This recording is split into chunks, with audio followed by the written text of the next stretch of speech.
अथवा धनुर्बाण का ध्यान, अथवा बंसी और लकुट का ध्यान।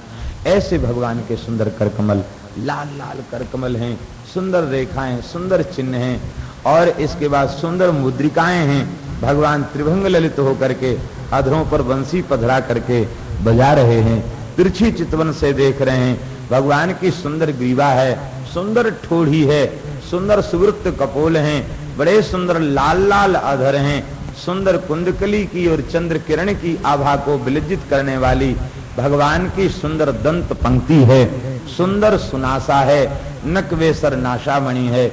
भगवान के नेत्र बहुत विशाल हैं, कर्णांत दीर्घ नयन हैं, अरुणारे हो रहे हैं प्रेम के कारण। भगवान के सुंदर भ्रू युगल का ध्यान, सुंदर तिलक की रेखा का ध्यान, सुंदर चंदन की खौर का ध्यान, विचित्र पत्रांकुर की रचना का ध्यान, और भगवान की सुंदर घुंघराली अलकावली का ध्यान, भगवान के नेत्रों में सुंदर कज्जल का ध्यान, और भगवान के सुंदर मुकुट किरीट का ध्यान, भगवान के मयूर पंख का ध्यान। इस प्रकार से भगवान के चरण तल से लेके मस्तक पर्यंत बारंबार भगवान का ध्यान करे और इसी ध्यान में अपने चित्त को विलीन कर दे। हे माता जी, इस प्रकार से चित्त स्वस्थ होकर ध्यान में लग जाए, यही वस्तुतः वह योग का फल है। अब चाहे केवल नाम के आश्रय से चित्त शुद्ध होकर ध्यान में लग जाए, अथवा कुछ क्रियाओं को करके चित्त शुद्ध होकर ध्यान में लग जाए, बस लक्ष्य यही है भगवान के मंगलमय स्वरूप अपने मन को निमज्जित कर देना। 11:35 हो रहा है, 5 बंधन और मोक्ष की परिभाषा बताई, संतों के लक्षण बताए, सत्संग से जीव के परम लाभ की प्राप्ति को बताया, निष्काम और सकाम भक्ति के भेद को बताया, प्रकृति और पुरुष का स्वरूप प्रतिपादित किया, महत्त्वादी के क्रम से तत्वों की चर्चा की गई, अष्टांग योग का वर्णन किया और योग के माध्यम से चित्त की शुद्धि का वर्णन किया। विशुद्ध चित्त से भगवान के स्वरूप का ध्यान करें, यह ध्यान की प्रक्रिया बताई। संचिंतयेद भगवतश्चरणारविंदम वज्रांकुशध्वज सरोरुह लांछनाढ्यम उत्तुंग रक्त बिलसन नख चक्रवाल ज्योत्स्नाभिराहत महद्हृदयांधकार इत्यादि भाव आप लोग श्रवण कर चुके। भगवान के चरण कमल का ध्यान करे, वज्र अंकुश ध्वजा कमल आदि का ध्यान करे, भगवान की नखमणि चंद्रिका का ध्यान करे। उसका ध्यान करने मात्र से हृदय का अविद्या जनित अंधकार दूर हो जाता है।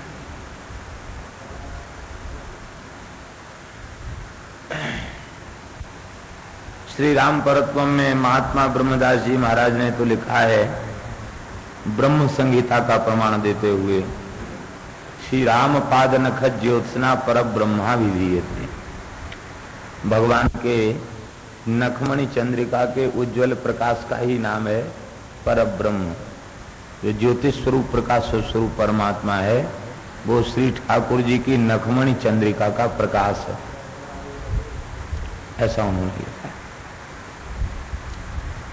भगवान के उन चरण कमलों का ध्यान करे।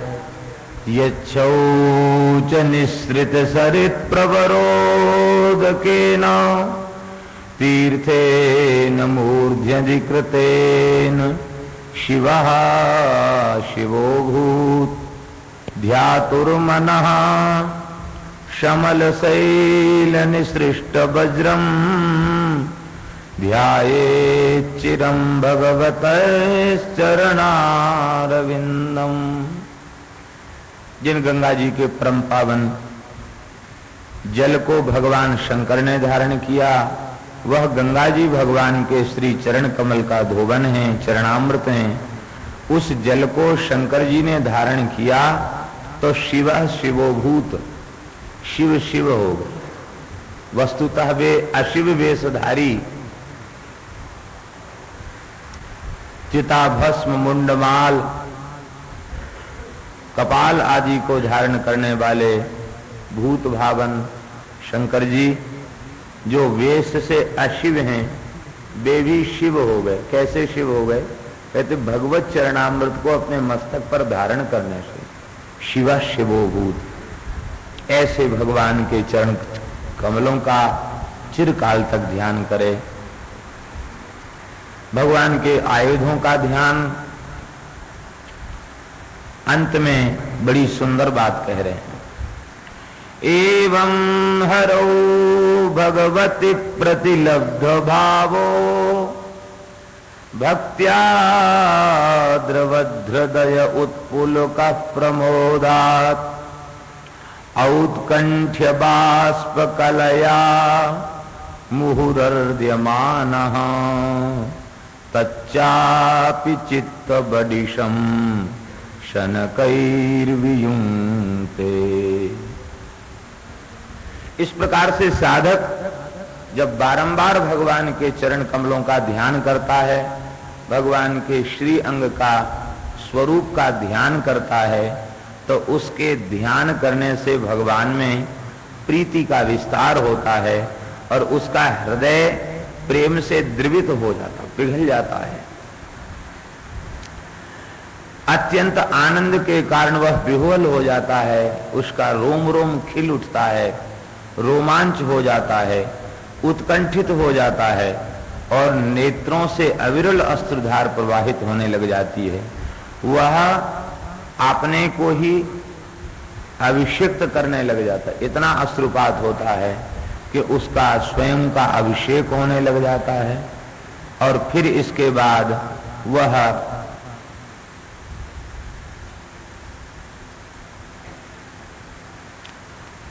तच्चापि चित्त बडिशम शनकैर्वियुङ्क्ते। ऐसी स्थिति जब हो जाती है तो चित्त रूपी जो मत्स्य है ना, वो ध्यान रूपी कांटे में फंस करके श्री ठाकुर जी के चरणों में पहुंच जाता। इसी बात को, इसी भाव को गोस्वामी श्री तुलसीदास जी महाराज ने विनय पत्रिका में कहा, विषय बारी मन मीन। विषय रूपी जल है, मन रूपी मछली है और पल भिन्न होत नहीं, एक पल भी उससे अलग नहीं होना चाहता है।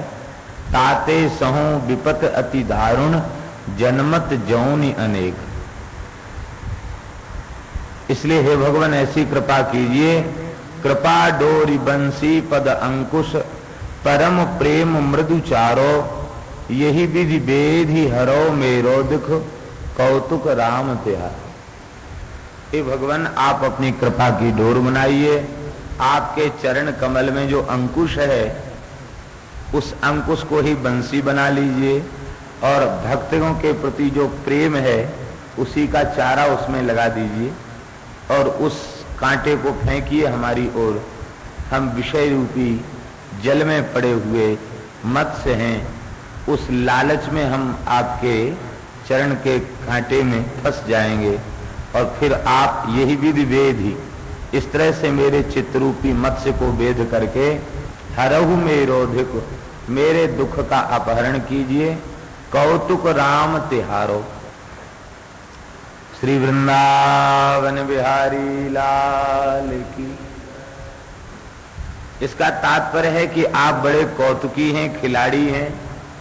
कोई नया नया खेल आपको चाहिए तो जितने खेल हैं सब पुराने हो गए हैं, इसलिए हम आपको एक नया खेल बता रहे हैं। आप ये खेल भी खेल कर देख लीजिए, आपका तो खेल होगा और हमारा भवसागर से उद्धार हो जाएगा। मुझे आपके चरण कमलों की प्राप्ति हो जाएगी, मेरे संपूर्ण दुखों की निवृत्ति हो जाएगी। तो तच्चापि चित्त बडिशम शनकैर्वियुङ्क्ते।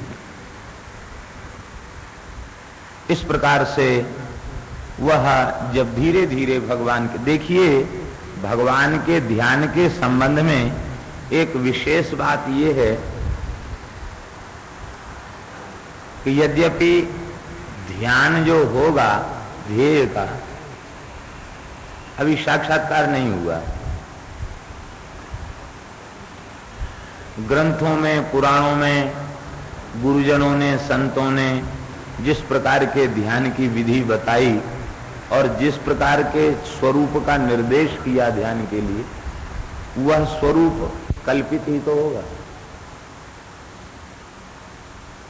कमल के समान नेत्र हैं, ऐसी नासिका है, ऐसे कपोल हैं, ऐसे कर कमल हैं, ऐसे चरण कमल हैं, माने सुंदर से सुंदर भगवान का स्वरूप।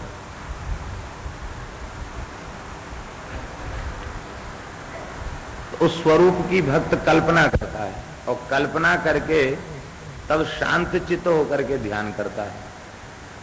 तब कोई यदि ये कहे कि कल्पना से कल्पित, तो वह मिथ्या है। कल्पना कभी सत्य नहीं हो सकती, कल्पना सदा सत्य हो ये नहीं कहा जा सकता। तो कल्पित ध्यान जो है वो, उसको हम वास्तविक स्वरूप कैसे माने? कल्पना को सत्य कैसे माना जाए? इसके संबंध में यही भाव है कि वस्तुतः संसार को कल्पित माना जा सकता है। यद्यपि वैष्णवों के सिद्धांत में तो संसार भी कल्पित नहीं है, जीव भी कल्पित नहीं है, तो माया भी कल्पित नहीं है, दोनों भगवान के अंग हैं। लेकिन कथनचित संसार को कल्पित माना जा सकता है क्योंकि वो परिवर्तनशील है, नाशवान है। किंतु भगवान के कल्पना को भी कल्पना नहीं माना जा सकता, क्योंकि भगवान सत्य हैं और परम सत्य भगवान के संबंध में की गई कल्पना भी मिथ्या नहीं हो सकती। भगवान के संबंध में की गई कल्पना भी सत्य होती। इसलिए कल्पना से कल्पित ध्यान भी सत्य है, परम सत्य है, क्योंकि वो परम सत्य भगवान का ध्यान।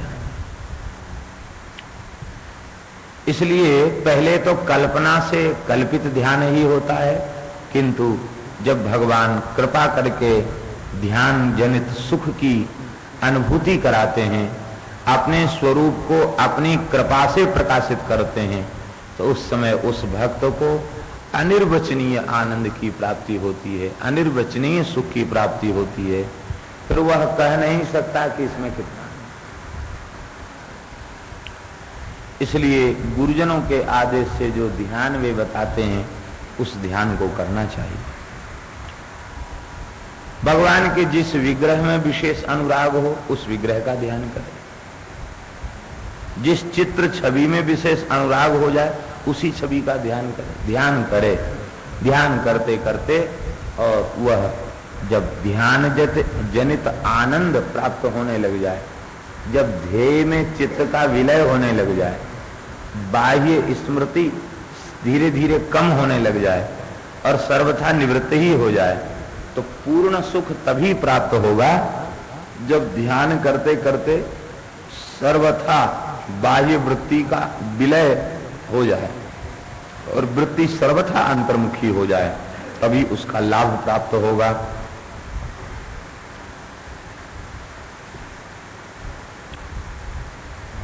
भगवान ने भक्ति का मर्म और काल की महिमा का वर्णन किया। देखो माता जी, भक्ति योग जो है वह अनेक प्रकार का है। वस्तुतः भक्ति निर्गुणा है।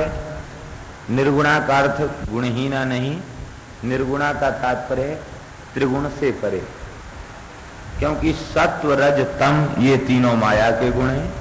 ये माया के गुणों का लेश भक्ति में नहीं है, इसलिए सात्विक राजस तामस भेद भक्ति के नहीं है। वस्तुतः भक्ति तो त्रिगुणातीत है, किंतु साधकों के भेद से और भक्ति में भेद की कल्पना कर ली जाती है। ये सात्विक भक्ति है, ये राजस है। सात्विक व्यक्ति उसकी भक्ति को सात्विक कहेंगे, रजोगुणी प्रकृति के व्यक्ति की भक्ति को रजोगुणी कहेंगे, तमः प्रधान प्रकृति का व्यक्ति जो भक्ति करता है उस भक्ति को तामसी कहेंगे। वस्तुतः भक्ति का स्वरूप वह सत्व रज तम इन तीनों से अलग है, भिन्न है।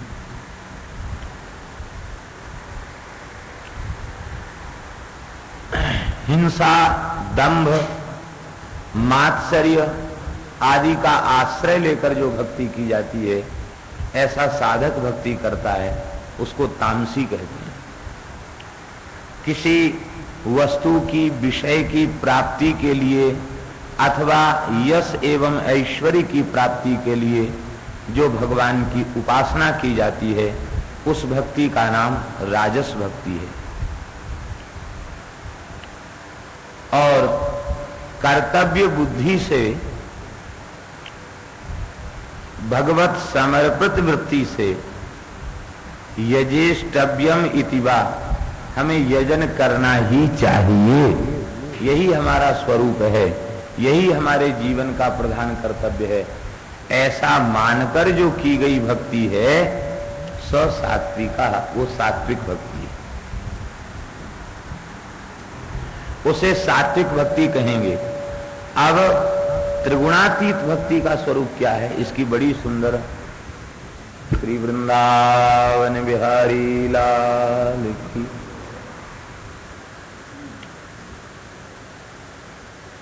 देखिए, सात्विक भक्ति का अनुष्ठान कर्तव्य बुद्धि से होता है। भगवान ने कृपा करके हमें मनुष्य का शरीर दिया है, तो हमें भगवान की उपासना करनी ही चाहिए। बस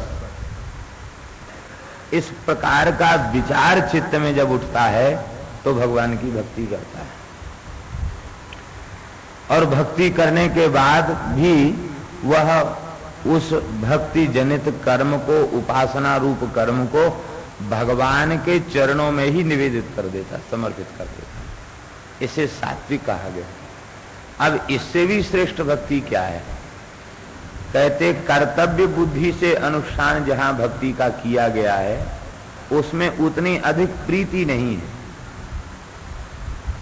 क्योंकि कर्तव्य बुद्धि ने हमको भक्ति करने की प्रेरणा दी, और ये भी त्रिगुण की सीमा में है। और जब इससे आगे भगवत प्रेम होगा तो वह ये स्थिति हो जाएगी कि कर्तव्य बुद्धि से भक्ति का अनुष्ठान नहीं, भगवान का भजन किए बिना हम जी नहीं सकते, रह नहीं सकते हैं। कर्तव्य नहीं, भक्ति ही हमारा प्राण है, भजन ही हमारा प्राण है, हम इसके बिना जी नहीं सकते। ये भक्ति जो है वो त्रिगुणातीत भक्ति है। बड़ी सुंदर व्याख्या कर रहे हैं निर्गुणा भक्ति की। मदगुण श्रुति मात्रेण मयि सर्वगुहासये मनोगतिरविच्छिन्ना यथा गंगाम्भसोऽम्बुधौ। निर्गुणा भक्ति, मेरे गुणों की याद आते ही इतना प्रेमानंद जागृत हो जाए, मेरे नाम का श्रवण करते ही, उच्चारण करते ही, मेरे चरित्रों का श्रवण करते ही, चरित्रों का उच्चारण करते ही इतना प्रेमानंद प्राप्त हो जाए, इतना आनंद प्राप्त हो, इतना आनंद प्राप्त हो कि बस वह भाव विह्वल हो जाए और ऐसी उसकी गति हो जाए जैसे गंगा, यथा गंगाम भसोम बुधौ, जैसे गंगा जी समुद्र में जाकर के निमज्जित हो जाती, शांत हो जाती हैं, ऐसी उसकी वृत्ति हो जाए। ये निर्गुणा भक्ति है। गंगाम भसोम बुधौ, गंगा जी का उदाहरण इसलिए दिया, इसकी व्याख्या श्री वल्लभाचार्य जी करते हैं। यथा गंगाम भसोम बुधौ की व्याख्या श्री वल्लभाचार्य जी करते हैं। कहते गंगा जी हिमालय से निकली और वहां से उनके मार्ग में कितने भयंकर भयंकर पर्वत हैं, विशाल पर्वत हैं, लेकिन उन पर्वतों को चकनाचूर करती हुई उनके मध्य से ही और उछलती कूदती गिरती हुई तीव्र गति से भागती हुई गंगा चलती है, निरंतर चलती है, निरंतर चलती, लेकिन चलने के बाद उसे चिर विश्रांति कहाँ मिलती है? समुद्र में। गंगा सागर में पहुंच जाती है, वह प्रशांत हो जाती है। ऐसे ही ऐसी भगवान में प्रीति बढ़े तो उस प्रीति में चाहे जितने प्रतिबंधक आवें, बड़े बड़े पहाड़ जैसे प्रतिबंधक आवें, उन सारे प्रतिबंधों को चूर्ण बनाती हुई भक्ति और सीधे जाकर प्रेम के सागर श्री कृष्ण में निमज्जित हो जाए। भक्ति रूपी धारा गंगा वह श्री कृष्ण रूपी प्रेम के सागर में जाकर पहुंच जाए।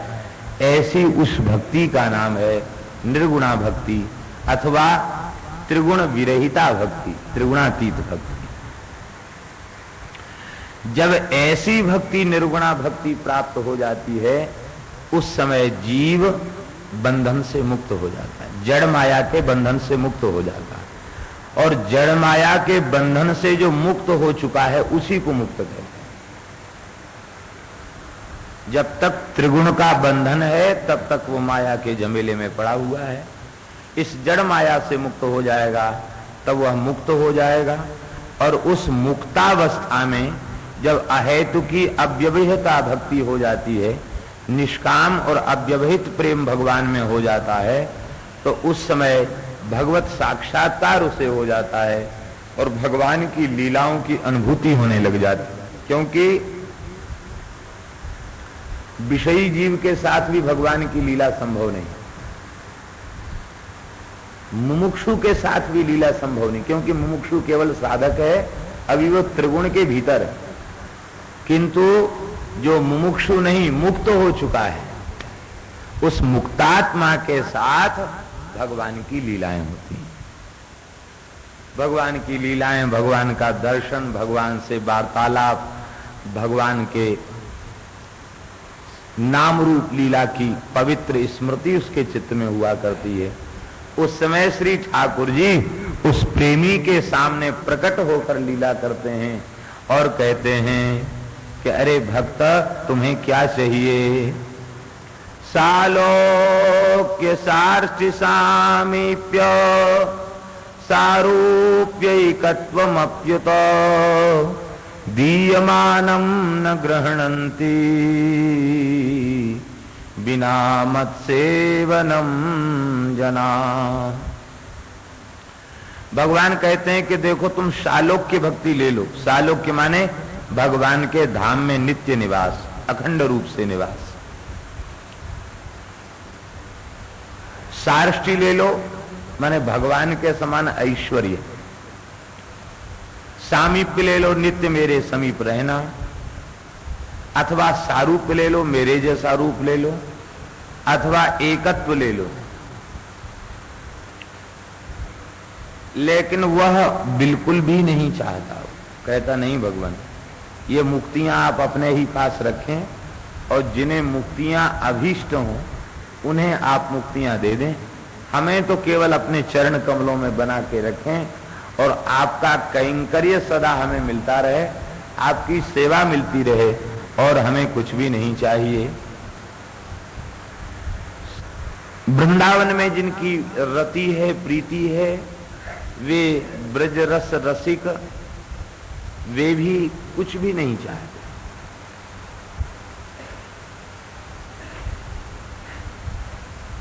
धाम के अतिरिक्त कहीं गमन को भी वे स्वीकार नहीं करते।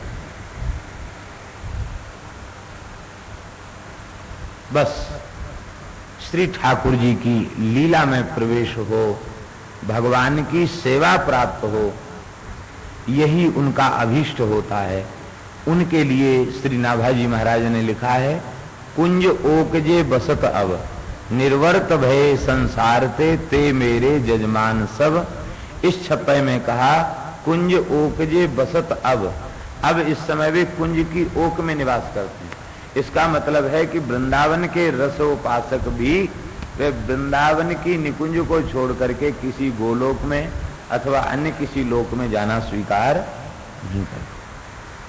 श्री वृंदावन बिहारी लाल की ये जो परम प्रीति प्रकट हो जाती है। देखिए बड़ी सुंदर बात है। सुंदर बात यह है कि ज्ञानी का अभीष्ट मुक्ति है और भक्त का अभीष्ट मुक्ति नहीं है। भक्त का अभीष्ट है निरंतर भगवान का कैंकर्य, भगवान की सेवा। भगवान की अनुभूति, यही भक्त का अभीष्ट है। तो ज्ञानी का अभीष्ट मुक्ति है, तो मुक्ति प्राप्त करके वो शांत हो गया। लेकिन भगवान का जो कैंकर्य है वो मुमुक्षु और बद्ध को प्राप्त नहीं, वो मुक्त को प्राप्त है। तो भक्त पहले मुक्त हो गया और फिर भगवान की सेवा में लग गया। वो मुक्ति तक सीमित रहेगा, वो मुक्ति से भी एक कदम आगे बढ़ गया, क्योंकि प्रेम को पंचम पुरुषार्थ कहा गया है और मोक्ष को चतुर्थ पुरुषार्थ कहा गया। यद्यपि उन्हें मुक्ति की कामना नहीं होती, लेकिन फिर भी वे मुक्त हो जाते। मुक्ति की कामना नहीं होती, क्योंकि मुक्त हुए बिना बंधा हुआ प्रेम कहां से करेगा। मुक्त हो गया प्रेम तो वही करेगा। माया के बंधन से मुक्त हो गया, अविद्या से मुक्त हो गया, वही निरंतर भगवान का अनुसंधान कर सकता है। इस प्रकार से वह मेरी भक्ति को दृढ़ कर लेता है। और देखो माताजी, मैं संपूर्ण प्राणियों में विराजमान हूं। इस बात को जो स्वीकार नहीं करता, केवल यह बात स्वीकार करता है कि अर्चा विग्रह में मैं विराजमान हूं, सबके भीतर मेरी व्यवस्थिति नहीं है, सबके भीतर मैं विराजमान नहीं हूं, तो कहते हित्वार्चाम भजते मौढ़्यात भस्मन्येव जुहोतिसा। वो राख की ढेरी में ही हवन कर रहा है।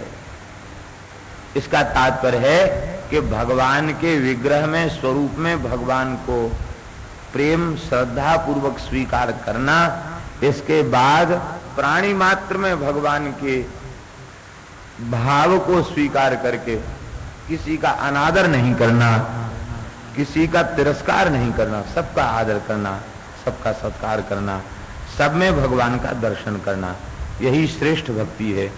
जो दूसरे के शरीर में विराजमान मुझ अंतर्यामी परमात्मा से द्वेष करते हैं और फिर एक स्थल में विशेष मूर्ति आदि में हमसे प्रीति का प्रदर्शन करते हैं, वस्तुतः वे लोग दंभी हैं, वे मेरे भक्त नहीं हैं, उनके मन को शांति प्राप्त होती नहीं। भूतेषु बद्ध वैरस्य न मन शांति मृच्छति। जो बद्ध बैर है उसको मेरी उपासना करने के बाद भी शांति नहीं मिलती। इसलिए प्रातःकाल जो बात निवेदन की जा रही थी कि अजात शत्रुता, भक्ति में सबसे पहली शर्त है अजात शत्रुता, शत्रुता किसी में ना हो।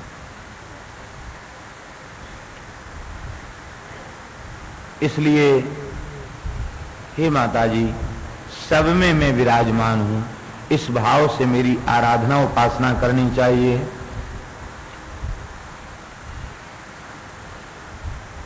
जो अचेतन पदार्थ हैं उनसे चेतन की प्रतीति अनुभूति जिनमें हो रही है, जीवत्व जिनमें है, वे श्रेष्ठ हैं। उनसे श्रेष्ठ प्राणवान हैं और उनसे श्रेष्ठ चित्त वाले हैं जिनमें चित्त है, और उनसे श्रेष्ठ वे हैं जिनमें इंद्रियां हैं, और उनसे श्रेष्ठ वे हैं जो स्पर्श का अनुभव करते हैं, उनसे श्रेष्ठ वे हैं जो रस की अनुभूति करते हैं, उनसे श्रेष्ठ वे हैं जो गंध की अनुभूति करते हैं, और उनसे श्रेष्ठ वे हैं जो शब्द की अनुभूति करते हैं, उनसे भी श्रेष्ठ वे हैं जो रूप की अनुभूति करते हैं, और उनसे भी श्रेष्ठ वे हैं जो दोनों की अनुभूति करते हैं, उनसे भी श्रेष्ठ वे हैं जो अनेक पैर वाले हैं, उनसे श्रेष्ठ चार पैर वाले हैं, और चार पैर वालों से श्रेष्ठ दो पैर वाले। अपनी सृष्टि में क्रमशः भगवान श्रेष्ठता को प्रमाणित कर रहे हैं। मैं सब में विराजमान हूं, लेकिन फिर भी यह श्रेष्ठता उत्कृष्टता है। उनमें दो पैर वालों में जो वर्णाश्रम धर्म में व्यवस्थित हैं वे लोग श्रेष्ठ हैं। वे चार वर्ण हैं और उन चार वर्णों में ब्राह्मण श्रेष्ठ है। ततो वर्णाश्च चत्वारः तेषां ब्राह्मण उत्तमः। उसमें भी ब्राह्मण उत्तम है, ब्राह्मणों में भी वेदज्ञ ब्राह्मण श्रेष्ठ है, और उस वेदज्ञ ब्राह्मणों में भी जो वेदार्थ का ज्ञाता है वो श्रेष्ठ है। और उस वेदार्थ के ज्ञाता से भी श्रेष्ठ वह ब्राह्मण है जो संशय को छिन्न भिन्न करने में समर्थ हो। और संशय को छिन्न भिन्न करने में समर्थ ब्राह्मण की अपेक्षा वह ब्राह्मण श्रेष्ठ है जो स्वकर्म परायण हो, स्वधर्मनिष्ठ हो, कर्मशील हो, कर्म परायण हो। इसका तात्पर्य है कि वैदुष्य के द्वारा ही संशय को छिन्न भिन्न किया जा सकता है, लेकिन कर्म